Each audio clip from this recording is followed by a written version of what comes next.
Hi అండి, ఎలా ఉన్నారు? బాగున్నారా? నేను మీ స్వాతినండి. ఈరోజు అయితే గోధుమ పిండి మసాలా ఎలా తయారు చేసుకోవాలో చూద్దాం రండి.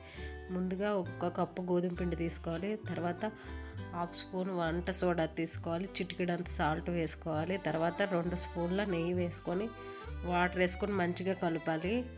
చపాతీ పిండి కలిపేటట్టు మంచిగా ముద్ద అయ్యేటట్టు కలపాలి. తర్వాత కొంచెం సేపు మూత పెట్టేసి 1/2 అవర్ తర్వాత తీసాక చూడండి స్మూత్గా అయిన తర్వాత రౌండ్స్గా బాల్లా చేసుకొని ఇలా హత్తుకొని హోల్స్ పెట్టుకోవాలి. అన్నీ చేసుకొని ఒక ప్లేట్లో పెట్టుకున్నాక డీప్ ఫ్రైకి ఆయిల్ పెట్టాను. ఆయిల్ పెట్టాక ఆయిల్ వేడయ్యాక బాల్సాలన్నీ దాంట్లో వేసాను. సిమ్లో పెట్టుకొని చేసుకోవాలండి, ఎక్కువ హైలో పెట్టద్దు. హైలో పెట్టినామంటే మాడిపోతాయి, లోపల ఉడకవు. అందువల్ల సిమ్లో పెట్టుకొని మొత్తానికి ఫ్రై చేసుకోవాలి. చూడండి, అప్పుడే టర్న్ చేయొద్దు, కొంచెం సేపు ఆగండి. బాగా సిమ్లో పెట్టుకోవాలి, అలా సిమ్లోనే అవ్వాలి.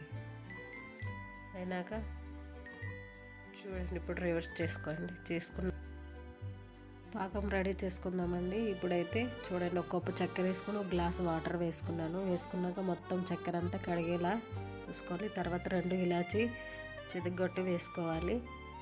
తర్వాత ఆ పాకాన్ని అంటే ఇలా చేతికి అంటేటట్టు చూసుకోవాలి. తర్వాత ఆ బాల్సాలన్నీ తీసేయాలి ఒక ప్లేట్లో. తీసుకున్నాక ఈ పాకం వేడి పాకంలో వేసుకొని బాగా కలపాలండి. బాల్సాలన్నీ ములిగేలా కలపాలి. కలిపాక మూత పెట్టండి కొంచెం సేపు. మూత పెట్టాక చూడండి, టేస్టీ బాల్సాలు రెడీ. నచ్చితే లైక్ చేసి కామెంట్ చేయండి, సబ్స్క్రిప్షన్ కూడా చేసుకోండి. Thank you.